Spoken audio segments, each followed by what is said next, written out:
Oke, assalamualaikum warahmatullahi wabarakatuh. Ini adalah pertemuan pertama kita. Selamat bergabung di kelas saya. Saya adalah Iskandar Zulkarnain Matondang, di mana saya akan eh, menjadi dosen kamu untuk di akuntansi biaya dan juga nanti di sini kita akan sharing bersama. Selain saya memaparkan tentang akuntansi biaya itu tersebut. Sebelumnya, terima kasih sudah bergabung dan sudah melihat rekaman ini, di mana di sini akuntansi biaya dan pengertian biaya itu untuk nanti pertemuan 1 dan 2. Nah, untuk pokok bahasan kita adalah di sini nanti ada konsep biaya, klasifikasi biaya, metode pengumpulan biaya, metode penentuan harga pokok. Nah, untuk akuntansi keuangan dan akuntansi manajemen, akuntansi biaya merupakan bagian dari akuntansi keuangan dan akuntansi manajemen. Jadi bagian dari satu kesatuannya. Akuntansi secara garis besar dapat dibagi menjadi dua, yaitu akuntansi keuangan dan akuntansi manajemen. Untuk akuntansi keuangan dan akuntansi manajemen mempunyai dua kesamaan, yaitu merupakan sistem pengolah informasi yang menghasilkan informasi keuangan, dan yang kedua berfungsi sebagai penyedia informasi keuangan yang bermanfaat bagi seseorang untuk mengambil keputusan. Nah, di sini pengertian akuntansi biaya. Akuntansi biaya adalah proses pencatatan, penggolongan, peringkasan, dan penyajian biaya, pembuatan dan penjualan produk atau jasa dengan cara-cara tertentu serta penafsiran terhadapnya. Objek kegiatan akuntansi biaya adalah biaya itu sendiri. Jadi akan banyak macam-macam biaya di dalamnya nanti. Perbedaan akuntansi biaya dan akuntansi keuangan. Akuntansi biaya berguna untuk menghitung biaya suatu produk yang mengandung unsur bahan baku, upah langsung, dan overhead pabrik atau biaya fabrikasi. Sedangkan akuntansi keuangan mengarah pada proses penyusunan laporan keuangan yang akan diberikan pada pemilik perusahaan. Nah, perbedaan akuntansi biaya dan akuntansi manajemen. Untuk akuntansi biaya sendiri memusatkan pada akumulasi biaya, penilaian, persediaan, dan perhitungan serta penetapan harga pokok suatu produk yang menekankan pada sisi biaya. Sedangkan akuntansi manajemen menekankan pada penggunaan data akuntansi untuk pengambilan keputusan bisnis, menekankan pada aspek pengendalian manajemen atas biaya. Nah, tujuan akuntansi biaya nih, satu, penentuan biaya produk. Nah, di penentuan biaya produk di sini sudah ada tujuannya. Untuk akuntansi biaya itu satu, penentuan biaya produk.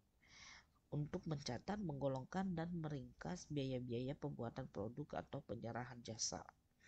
Biaya yang dikumpulkan dan disajikan adalah biaya yang telah terjadi di masa yang lalu atau biaya historis. Ditujukan untuk memenuhi kebutuhan pihak luar perusahaan dan tunduk pada prinsip-prinsip akuntansi yang lazim. Nah, sedangkan untuk tujuan keduanya, pengendalian biaya harus didahului dengan penentuan biaya yang seharusnya dikeluarkan untuk memproduksi satu satuan produk. Memantau apakah pengeluaran biaya sesungguhnya sesuai dengan biaya yang seharusnya, menganalisis terhadap penyimpangan biaya dan menyajikan informasi penyebab terjadinya selisih tersebut. Dan manajemen akan dapat melakukan tindakan koreksi jika dipandang perlu. Manajemen puncak akan dapat melakukan penilaian prestasi para manajer bawahannya. Jadi disinilah penggunaan pengendalian biaya. Sedangkan yang ketiga, tujuan akuntansi biaya itu untuk pengambilan keputusan khusus. Pengambilan keputusan khusus ini menyangkut masa yang akan datang. Informasi yang relevan dalam pengambilan keputusan khusus selalu berhubungan dengan informasi masa yang akan datang. Pengambilan keputusan khusus menyajikan biaya masa yang akan datang atau future cost. Mengembangkan konsep informasi biaya dalam pengambilan keputusan seperti biaya kesempatan atau kita sebutnya opportunity cost, dan biaya hipotesis, hypothetical cost, biaya tambahan, incremental cost, dan biaya terhindarkan atau avoidable cost, dan pendapatan yang hilang, foregone revenues.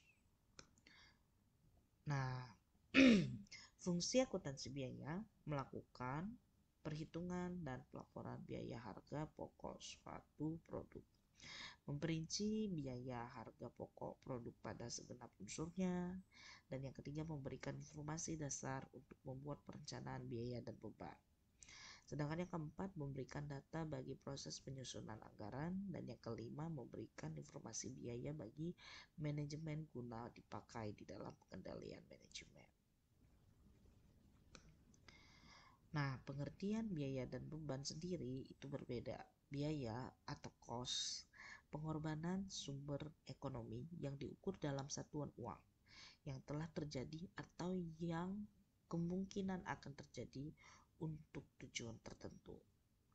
Nah, ada 4 unsur pokok dalam definisi biaya, yaitu 1. Biaya merupakan pengorbanan sumber ekonomi. Kedua, diukur dengan satuan uang. Ketiga, yang telah terjadi atau yang secara potensial akan terjadi. Dan yang keempat, pengorbanan tersebut untuk tujuan tertentu. Nah, pengertian biaya dan beban. Biaya ini belum habis masa pakainya dan digolongkan sebagai aktiva yang dimasukkan dalam neraca. Contoh, persediaan bahan baku, persediaan produk dalam proses, persediaan produk selesai, supplies atau aktiva yang belum digunakan. Beban atau expense, nah, adalah biaya yang telah memberikan manfaat dan sekarang telah habis.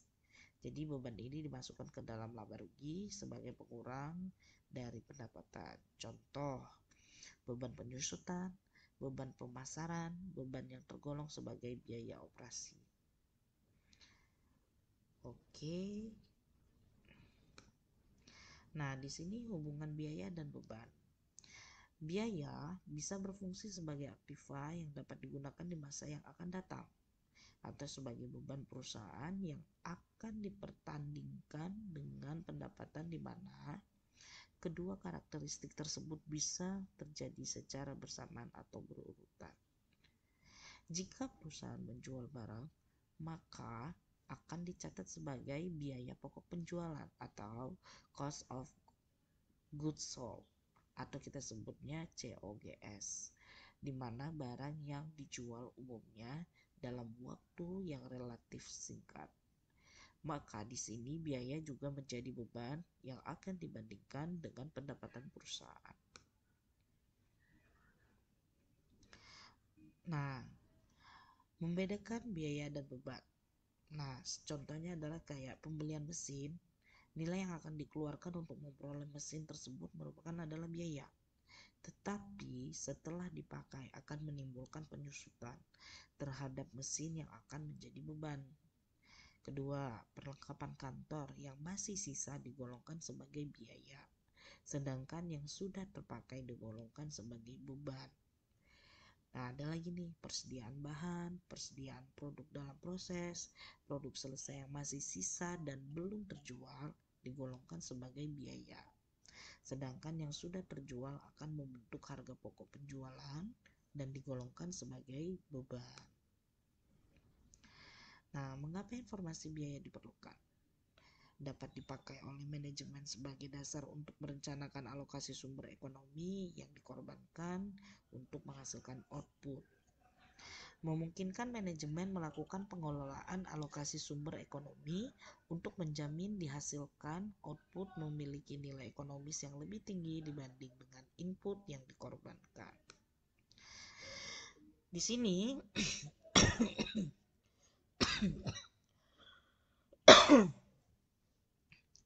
struktur organisasi dan proses produksi perusahaan manufaktur. Di sini ada dewan komisaris, ada direktur utama, atau mungkin ada presidir ya di sini. Nah, di sini itu dibagi menjadi beberapa departemen ada departemen pemasaran, departemen produksi, departemen keuangan, departemen akuntansi, dan departemen umum.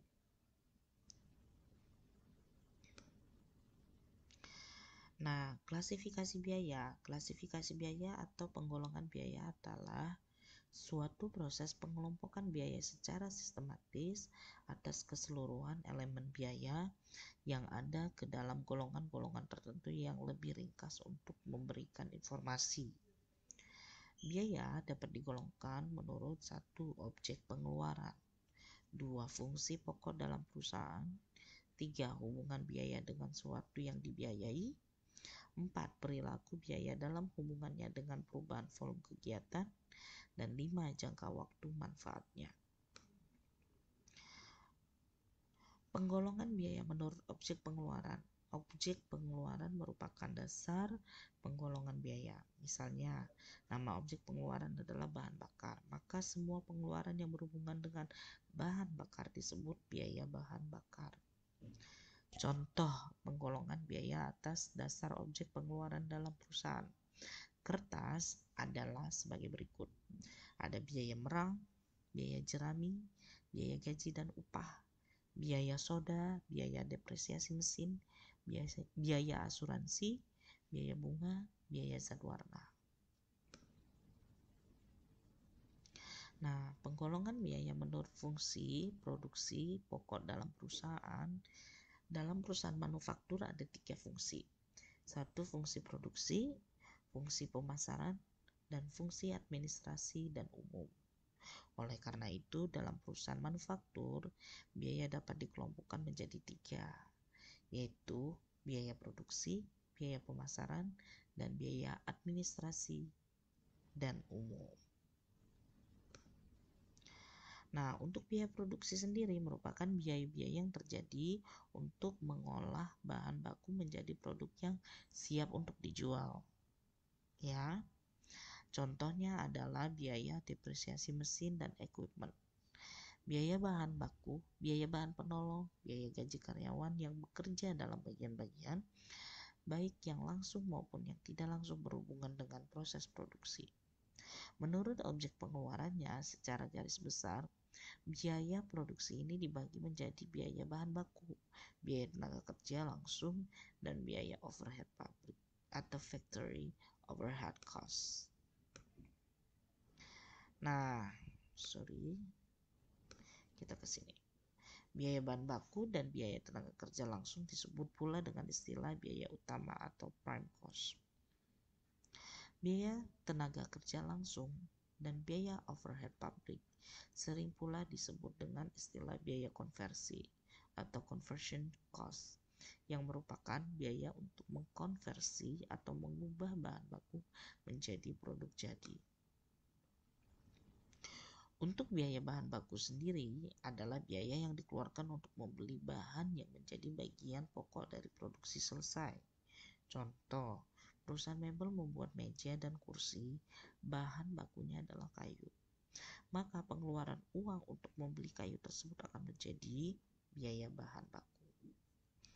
Sedangkan untuk biaya tenaga kerja langsung merupakan biaya yang dikeluarkan untuk membayar tenaga kerja yang langsung menangani proses produksi. Misalnya pada perusahaan mebel, biaya tukang kayu.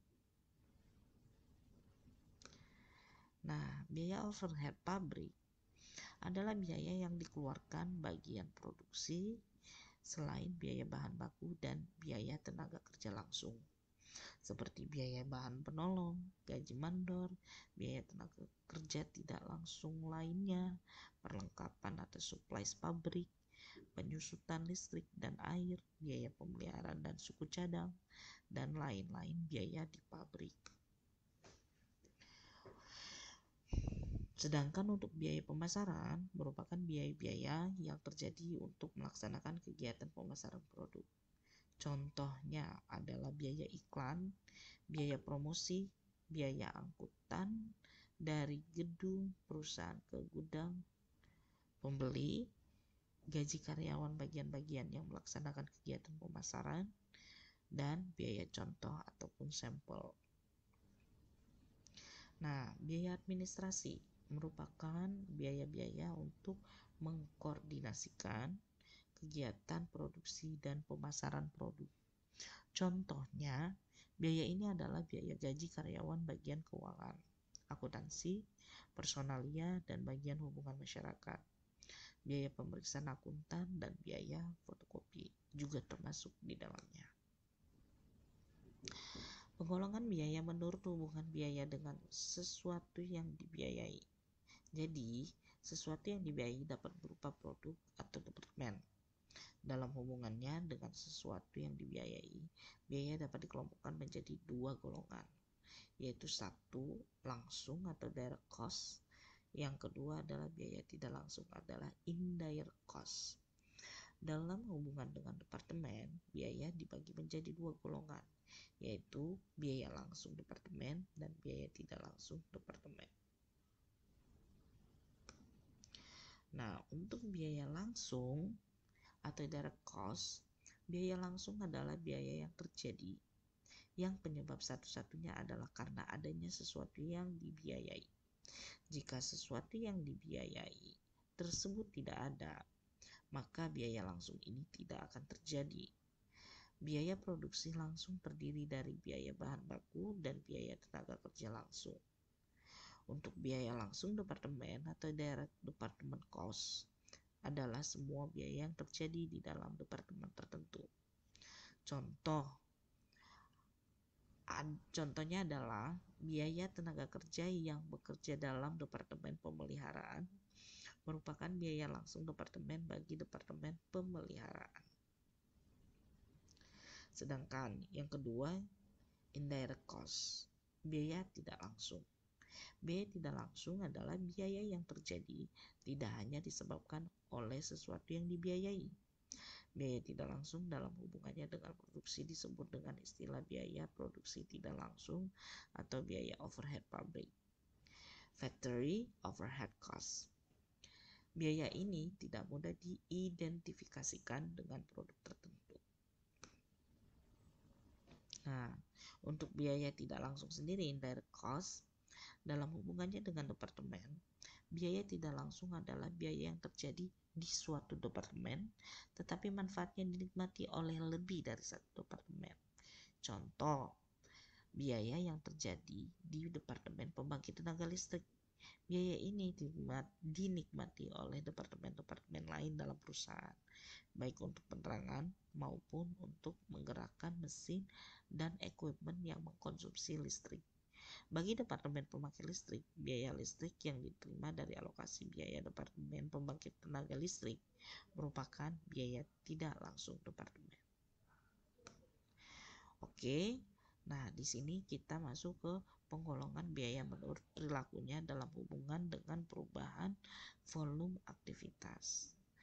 Ini akan masuk di pertemuan kedua. Dengan selesainya bab 1 dan sebelum kita masuk ke penggolongan, itu adalah nanti untuk pertemuan kedua. Semoga pemahaman terhadap biaya ini bisa dipahami dan dimengerti bagi mahasiswa semuanya. Dan dari saya mengucapkan sampai jumpa di pertemuan kedua. Bye-bye.